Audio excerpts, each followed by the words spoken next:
Halos tayong lahat ay mawawala ng pag-asa kapag sobrang mahirap na ang sitwasyon. Kapag nahaharap tayo sa matinding problema at wala na tayong nakikitang solusyon, mababalisa at matatakot talaga tayo. Bakit kaya mahirap maniwala na mas malaki pa ang Diyos kaysa sa mga problema natin? Dahil ang nasa isip natin, nakikita ko ang problema, hindi ang Diyos. Sobrang ingay ng problema ko, pero hindi ko man lang naririnig ang Diyos. Sa sobrang laki ng problema ko at nakakatakot pa, pakiramdam ko ay walang pakialam ang Diyos sa akin. Kumalma ka lang muna. Alam mo, ang Biblia ang kakampi ko kung nahihirapan na ako sa buhay.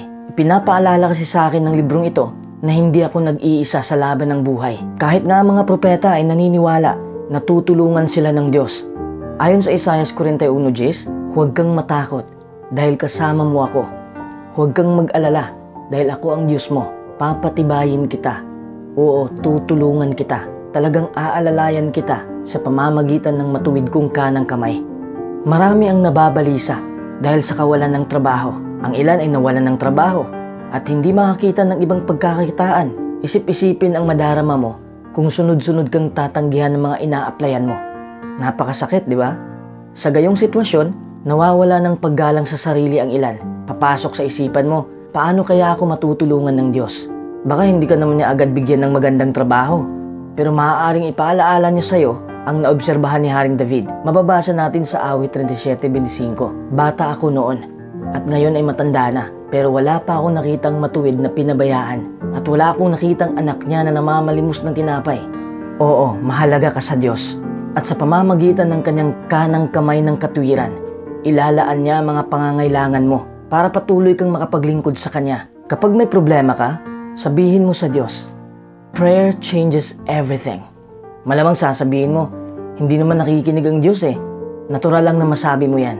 Kahit ang mabuting taong si Job ay nagtanong, Job 9:16, kung hihingi ako ng tulong sa Kanya, sasagot ba siya? Hindi ako naniniwalang makikinig siya. Ang tunay na Diyos ay talagang nakikinig sa panalangin. Kung mananalangin ka lang sa tamang paraan at para sa tamang mga bagay, makikinig siya.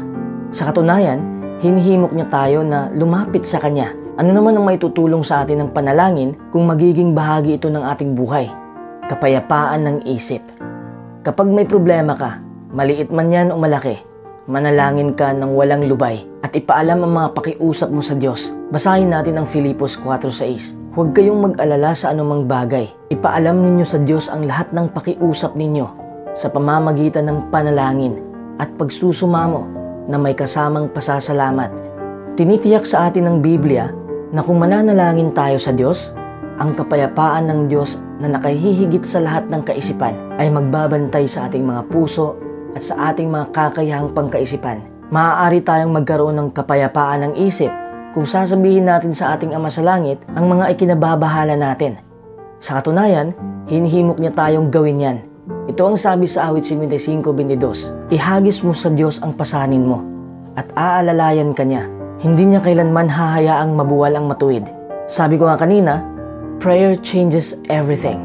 Ipinapakita sa atin ng Diyos kung gaano siya kalaki at kalakas kaysa sa mga problema natin. Pero tandaan mo, lahat tayo ay may problema. Hindi yan mawawala sa buhay natin. Hindi lang ikaw. May taong mas mabigat pa ang problema kaysa sayo. Napapaharap ka ba sa matinding stress dahil marahil sa masasaklap na karanasan o mga kalagayang nagsasapanganib ng buhay? May problema ka ba sa asawa mo o sa mga anak mo? May toxic ka bang kaibigan? Problema mo ba ay nasa kumpanya? Problema mo ba ay pera? Problema ba sa pisikal na kalusugan? May mga panahon talaga sa ating buhay na sumusobra na ang pangyayari. Yun bang sobrang bigat na maiisip natin na tapusin na lang ang ating buhay? Pero hindi mo yan dapat gawin, okay? Ang pananalangin sa Diyos ay makapagdudulot ng malaking ginhawa. Ayon sa Biblia, siya ang umaaliw sa atin sa lahat ng ating kapighatian. Kapag nananalangin tayo sa Diyos, bibigyan niya tayo ng kaaliwan. May mga araw na hindi tayo nananalangin kasi hindi nawawala ang problema natin. Iniisip natin na hindi naman nakakatulong, hindi nawawala ang ating problema. Dahil may mga demonyo kasing nakapaligid sa atin na gumawa ng kahit ano para lang matalo tayo. Mabibigo tayo. Ang daming distractions. Hindi tayo nakontento.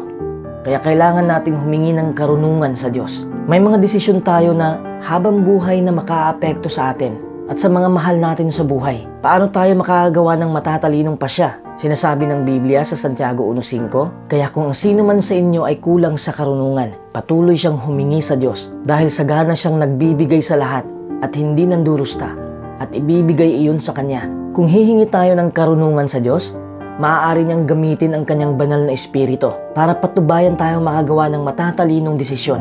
Sa katunayan, maaari nating espesipikong hingin ang banal na espiritu dahil tinitiyak sa atin ni Jesus na ang Ama sa langit ay magbibigay ng banal na espiritu doon sa mga humihingi sa Kanya. We need a bigger view of God. Magtiwala ka sa Diyos na may plano siyang maganda para sa'yo.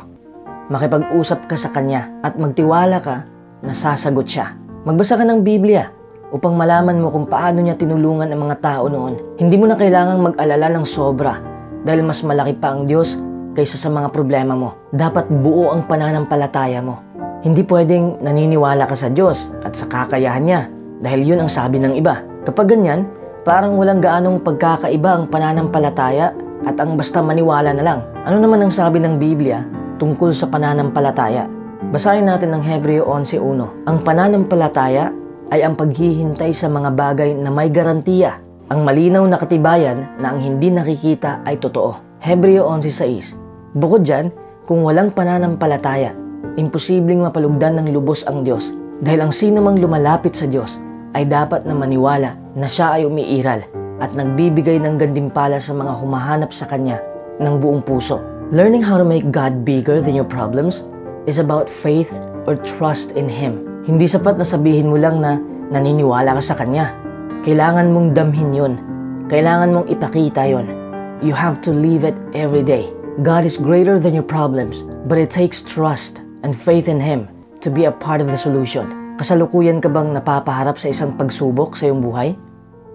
Lubha ka bang nasisiraan ng loob? Ano pat hindi mo ito mapagtagumpayan? Nag-aalala ka ba kung minsan na ang iyong problema ay hindi pangkaraniwan at nawala itong solusyon? Kung oo, magpakalakas loob ka. Ano man ang pagsubok na mapaharap sa atin, tinitiyak ng Biblia na matutulungan tayo ng Diyos na mapagtagumpayan ang mga ito. Sinasabi ng Biblia na ang mga lingkod ng Diyos ay mapapaharap sa iba't ibang pagsubok. Inaalalayan tayo ng Diyos upang mapagtagumpayan natin ang bawat isa sa mga ito. Walang anumang bagay sa buhay ang hindi kayang lunasan ng kagandahang loob ng Diyos. Pero hindi naman ibig sabihin na tatanggalin ng Diyos ang problema natin o wala na tayong problema. Pinapatatag lang niya tayo. We learn to be still and trust Him more as we know Him more. Ganito ang iniisip ko noon. Akala ko madali lang ang buhay.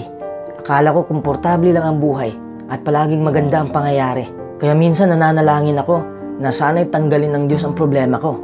At gusto ko agad-agad. Pero mali pala ako. What God gives is faith through trials.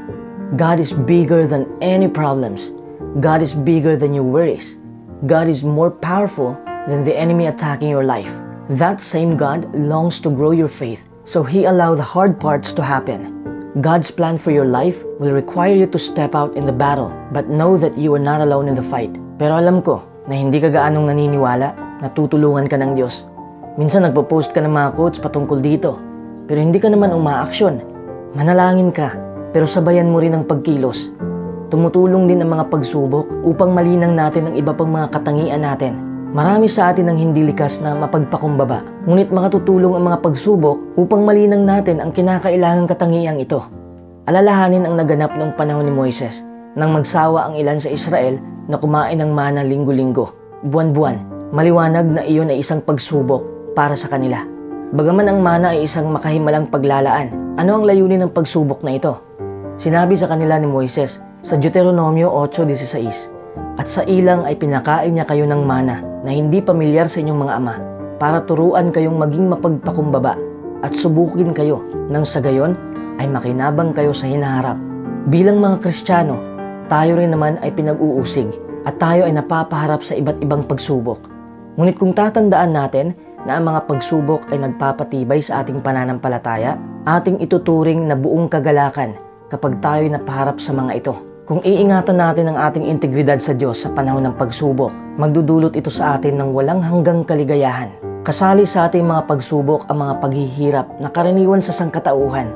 Halimbawa, ang mahinang kalusugan ay maaaring bumagabag sa atin. Ang Diyos ay hindi nagsasagawa ngayon ng makahimalang pagpapagaling. Ngunit sinasagot niya ang ating mga panalangin para sa karunungan at lakas na kailangan upang harapin ang karamdaman. Kahit nakarukhaan ang isa sa ating mga pagsubok, tandaan natin na makapagsasayak kapwa ang mayayaman at mga dukha. Bago maging tagasunod ni Jesus, karamihan sa mga pinahiran ay kapos sa material at hinahamak ng sanlibutan. Subalit makapagbubunyi sila sa kanilang pagkakataas sa katayuan ng pagiging mga tagapagmana ng kaharian. Sa kabaligtaran, ang mayayaman na dating pinararangalan ay dumanas ng pagkakababa bilang mga tagasunod ni Kristo, yamang sila'y hinahamak ng sanlibutan. Gayunman, bilang mga lingkod ng Diyos, tayong lahat ay makapagsasaya sapagkat walang kabuluhan ang makasanlibutang kayamanan at mataas na katayuan kung ihahambing sa espiritual na kayamanang tinatamasa natin. At anong laki ng ating pasasalamat na sa gitna natin ay walang dako para sa pagmamapuri kung tungkol sa katayuan sa lipunan. Kapag nasa ilalim ng pagsubok, sumampalataya sa kakayanan ng Diyos na tumugon sa mga panalangin